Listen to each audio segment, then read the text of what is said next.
दोस्तों, हम इंसान बहुत ही उत्सुक जीव हैं और शायद यही उत्सुकता हमें प्रकृति का सबसे होनहार और समझदार जीव बनाती है। इंसान जब से पैदा हुआ है तब से आज तक अपने आप को बदलते जा रहा है और उन्नति के रास्ते में बढ़ रहा है, लेकिन कभी कभी कोई सवाल ढूंढना हमारे लिए भी नामुमकिन सा हो जाता है।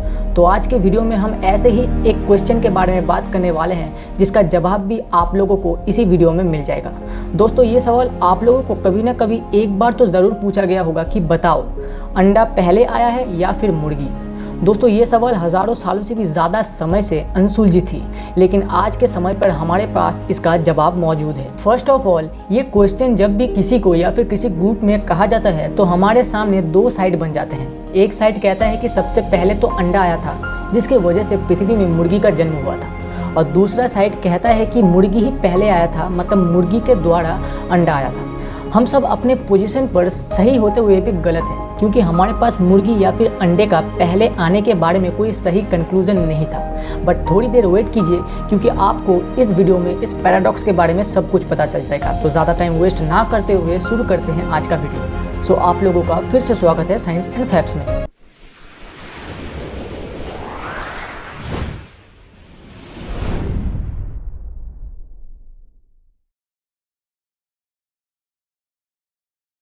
देखिए दोस्तों, सबसे पहली बात, अंडे देने वाली एनिमल इस पृथ्वी में लाखों करोड़ों साल से भी ज़्यादा टाइम से मौजूद है, जबकि उस समय पर मुर्गी का कोई नामो निशान तक नहीं था। तब तो ये पहले ही क्लियर हो जाता है कि अंडा ही सबसे पहले आया था। लेकिन दोस्तों, ये सवाल जितना पेचीदा है उससे कई गुना ज़्यादा पेचीदा इसका कंक्लूजन है। दोस्तों, एक फॉर्मेशन के लिए जो प्रोटीन लगता है जिसका नाम है OV17, वो सिर्फ और सिर्फ मुर्गी के ओवरी में ही पाया जाता है। इसका मतलब पहले शायद मुर्गी ही आया था, और ऐसे करते करते हज़ारों साल बीत गए इस सवाल का जवाब ढूंढने में। आज से करीब 500 से 600 मिलियन साल पहले स्पॉन्ज एंड जेलीफिश जैसे जीव बने थे, और तब से लेके आज तक लाइव एवोल्यूशन चलता आ रहा है एंड आज के समय जैसे कॉम्प्लिकेटेड जीव बनते आ रहे हैं।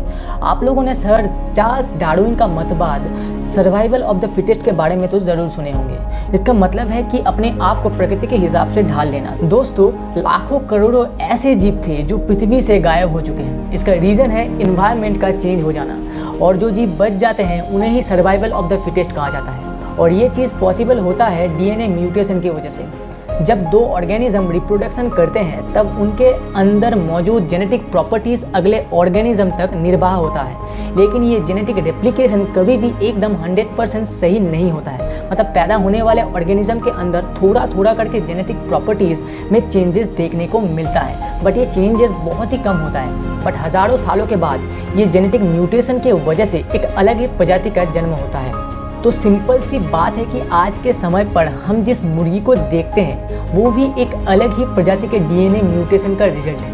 अब क्वेश्चन आता है कि हम किसे ढूंढें, अंडे को जिससे मुर्गी निकला है या फिर मुर्गी को जिसने वो अंडा दिया है।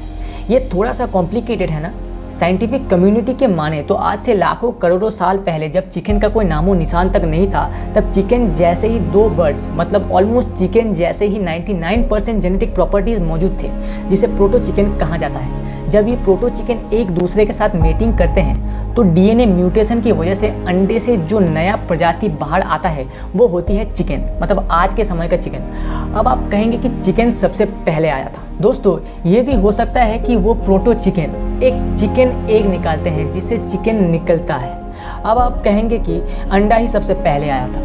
अब जैसे कि एक शेरनी के पेट से एक शेर या फिर शेरनी का ही जन्म होता है, वैसे ही एक प्रोटो चिकन के अंडे से एक प्रोटो चिकन का जन्म होना चाहिए था। लेकिन जैसे कि हमने बताया कि दो प्रोटो चिकन के एग से आज के समय का चिकन निकला है, उसका मतलब वो एक चिकन एग ही था, मतलब आज के समय का चिकन एग।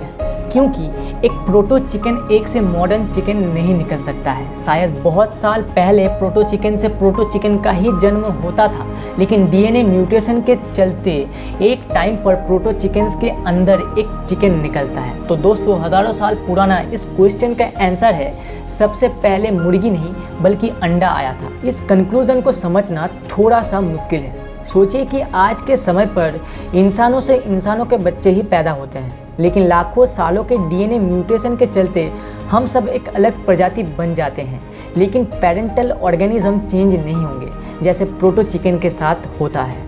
यही थ्योरी इस अंडे और मुर्गी के केस का मेन फंडा है। तो दोस्तों आज का हमारा ये वीडियो यहीं पर खत्म होता है। अगर ये वीडियो आप लोगों को अच्छा लगा है तो please do like and share, and इस वीडियो के बारे में आपके दिमाग में क्या सोच विचार है वो हमारे साथ ज़रूर शेयर कीजिए। और आप अगर हमारे चैनल में नए हैं तो please subscribe science and facts और बेल बटन को दबाना मत भूलना। So thanks for watching.